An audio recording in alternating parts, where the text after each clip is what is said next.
오늘은 태양광 발전, 핵 발전, 풍력 발전이라는 제목으로 이야기를 해보도록 하겠습니다. 그런데 저는 사실 개인적으로는 이 제목이 마음에 들진 않아요. 왜냐면은 태양광 발전, 풍력 발전이라고 하는 신재생 에너지 사이에 핵 발전이 들어가 있거든요. 자, 그런데 이 핵 발전이 과연 신재생 에너지인가? 그러니까 신재생 에너지 사이에다가 핵 발전을 넣었으니까 핵 발전도 신재생 에너지다. 그렇게 받아들여라 이런 뜻인데요. 과연 핵 발전이 신재생 에너지냐? 요거엔 좀 의문이 있어요. 일단은 신재생 에너지 분류의 발전 형식의 분류에서 신재생 에너지하고 핵 발전 또는 원자력 발전은 따로 다른게 분류가 되어 있습니다. 다른 카테고리로 분류가 되어 있습니다. 그래서 일단은 핵 발전은 신재생 에너지에 들어가지가 않고요.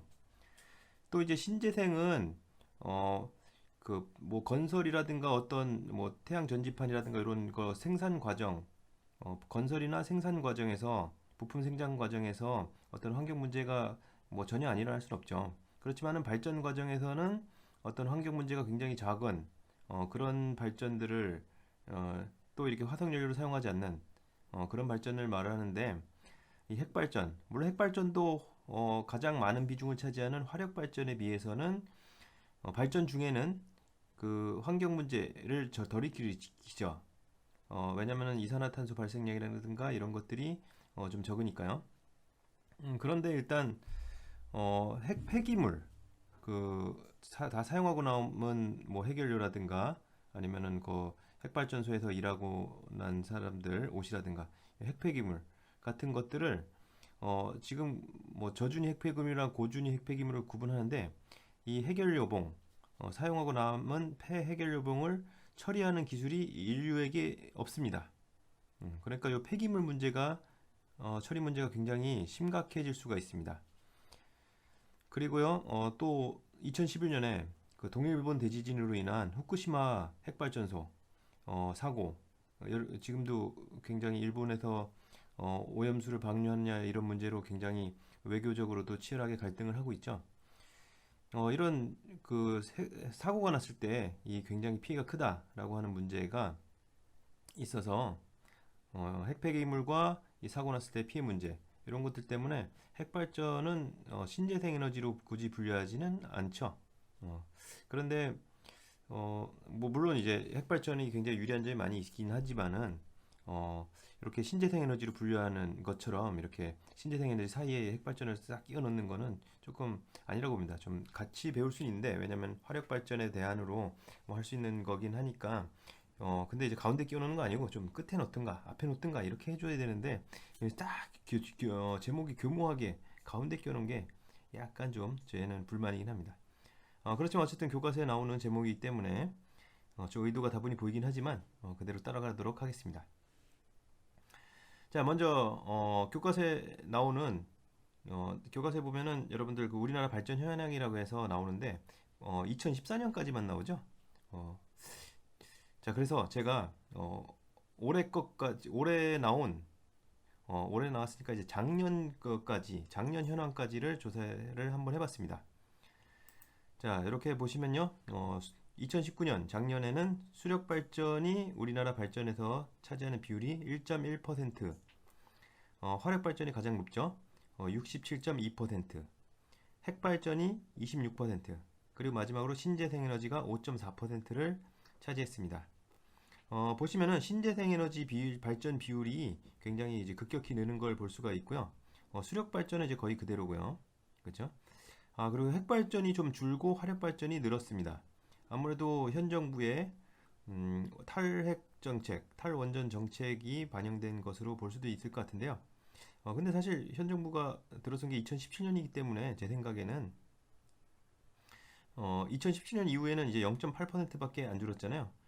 그래서 탈원전 정책이라고 볼 수 있을까 좀 의문이 있긴 합니다. 어쨌든 핵발전이 줄어든 건 사실이고요. 2015년에서 17년 사이에 크게 줄어들었죠. 그래서 핵발전은 좀 감소했고 화력 발전이 좀 많이 좀 비중이 늘었고요. 그리고 신재생 에너지가 굉장히 빠르게 비중이 늘고 있습니다. 자, 그러면은 이 화력 발전, 아무래도 화력 발전 하게 되면 화석연료를 태우기 때문에 화석연료 고갈 문제도 있고요. 또 이산화탄소와 같은 온실가스가 발생하는 문제, 그리고 어, 그 대기 오염이라든가 여러 가지 오염 공해가 발생하는 문제, 이런 것들이 있는데 그런 것들을 좀 적게 발생시키거나 아니면 그런 발생 안 시키는 신재생 에너지, 태양광 발전, 풍력 발전 같은 신재생 에너지와 그리고 더해서 핵 발전까지 좀 알아보도록 하겠습니다. 태양광 발전은 태양 전지판을 이용하여 전기를 얻는 발전 방식입니다. 태양광 발전의 기본 원리는 광전 효과입니다. 광전 효과란 금속과 같은 물질의 빛을 쬐이면 전자가 튀어나오는 현상입니다. 아인슈타인이 이 광전 효과를 이론적으로 설명하여 노벨상을 받기도 했지요. 태양광 발전은 두 종류의 반도체의 빛을 쬐이면 극이 나뉘는 광전 효과의 일종인 광기전 효과를 이용하는데요. 더 이상의 자세한 설명은 생략한다. 태양광 발전에 이용하는 태양 전지의 효율은 미국에서 발명될 당시에는 4%로 매우 낮았었는데요. 2008년부터 가동에 들어간 LG 태안 태양광 발전소는 17%의 발전 효율을 보이고 있습니다. 2016년 호주 뉴사우스웨일즈 대학 연구팀은 34.5%의 발전 효율을 달성했다는 연구 결과를 발표했습니다. 태양광 발전을 통해 충분한 양의 전기를 얻기 위해서는 햇빛을 받을 수 있는 넓은 땅이 필요한데요. 이렇게 기술 발전으로 효율이 높아지면 좁은 면적에서도 더 많은 전기를 생산할 수 있게 될 것으로 기대하고 있습니다. 핵발전은 핵반응을 이용하여 전기를 생산하는 발전 방식입니다. 핵발전소에서는 주로 우라늄을 원료로 사용하여 전기를 생산합니다. 핵발전소에서 에너지를 얻는 기본 원리는 핵분열입니다. 우라늄의 중성자가 흡수되면 우라늄이 분열돼 트리튬과 라듐 등 다른 원소로 변화하면서 두세 개 정도의 중성자가 만들어집니다.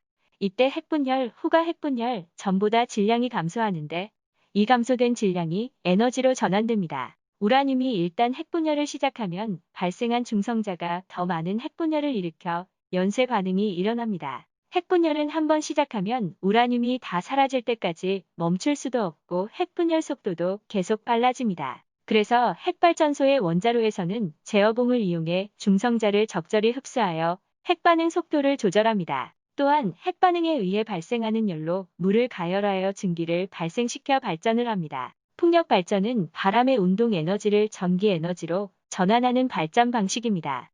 바람에 의해 풍력 발전기의 날개가 돌아갈 때 발전기가 회전하여 전기가 생산됩니다. 풍력 발전기의 날개가 돌아가는 모습을 보면 그리 빠르지 않은 것을 볼 수 있는데요.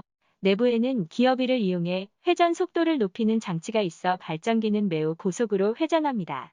가끔 태풍이 불 때는 바람이 세서 발전량이 많지 않냐는 질문이 있는데요. 바람이 너무 강하게 불 때는 기계 고장 방지와 안전을 위해 강제로 날개 회전을 멈추게 하기도 합니다.